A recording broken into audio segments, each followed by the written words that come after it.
Que pouvons-nous apprendre de la vie d'Élie?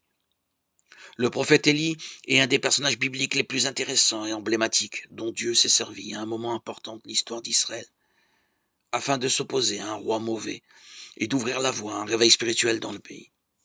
Le ministère d'Élie a marqué le début de la fin du culte de Baal en Israël. Il a cependant été durement éprouvé tout au long de sa vie. Parfois il était ferme et courageux, tandis qu'à d'autres moments il était rempli de doutes et de craintes. Il a été victorieux, puis abattu, puis restauré.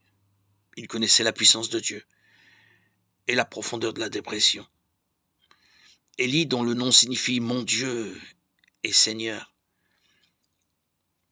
était un prophète originaire de Tisbé, en Galaad, mais on ne sait rien de sa famille ni de sa naissance.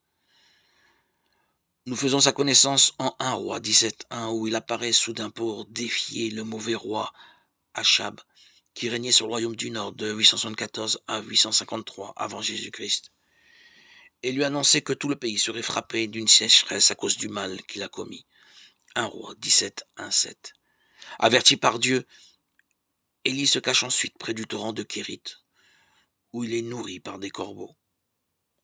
Alors que la sécheresse et la famine s'aggravent dans tout le pays, il rencontre une veuve d'un pays voisin à qui Dieu donne assez de nourriture pour elle-même, son fils et Élie, à cause de son obéissance au prophète, en empêchant miraculeusement son pot de farine et son vase d'huile de se vider.